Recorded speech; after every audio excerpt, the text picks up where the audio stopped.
రైతుల పండగ అంటే ఈ రోజు ఏం రైతుల పండగ ఉందని అందరూ అనుకోవచ్చు, కానీ ఖచ్చితంగా ఈ రోజు రైతుల పండగనే భావించాలి.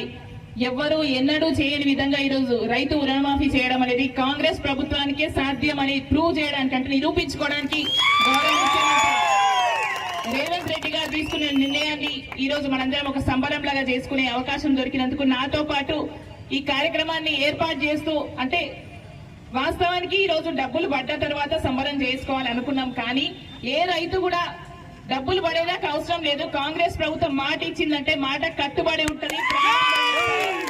ఇప్పటి నుంచే ఎప్పుడెప్పుడా అని ఎదురు చూస్తున్నాం. ఈ సంబరం మేము ఆపలేమమ్మా, మేము ఇప్పుడే చేసుకుంటామని కేశవన్న చెప్పడంతో ఆయన ఏర్పాటు చేసిన ఈ కార్యక్రమంలో పట్టణ నాయకులందరూ సహకారంతో ఈ కార్యక్రమం ఏర్పాటు చేసుకోవడం జరిగింది. దీంట్లో నన్ను కూడా భాగస్వామ్యం చేసుకోవడం, నిజంగా రైతు సంబరంలో ఒక భాగస్వామ్యాలు కావడం నా అదృష్టం. పెద్దలు మున్సిపల్ చైర్మన్ కేశవన్న గారికి, రెడ్డి గారు రైతు కుటుంబాల పుట్టినందుకే రైతుల సమస్యల మీద పూర్తి అవగాహన ఉండి పెద్ద కుటుంబాలు ఏ విధంగా అప్పుల బాధతోన ప్రతి సంవత్సరము కొన్ని వందల ఎకరాలు అమ్ముకుంటూ ఈరోజు రైతు కుటుంబాలు రోడ్డు మీద పడుతున్నాయి.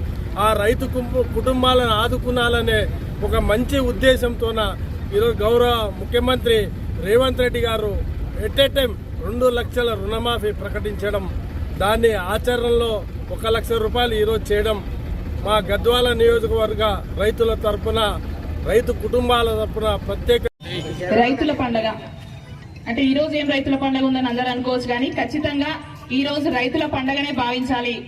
ఎవ్వరూ ఎన్నడూ చేయని విధంగా ఈ రోజు రైతు రుణమాఫీ చేయడం అనేది కాంగ్రెస్ ప్రభుత్వానికే సాధ్యమని ప్రూవ్ చేయడానికి, అంటే నిరూపించుకోవడానికి గౌరవ ముఖ్యమంత్రి రేవంత్ రెడ్డి గారు తీసుకునే నిర్ణయాన్ని ఈ రోజు మనందరం ఒక సంబరం లాగా చేసుకునే అవకాశం దొరికినందుకు నాతో పాటు ఈ కార్యక్రమాన్ని ఏర్పాటు చేస్తూ, అంటే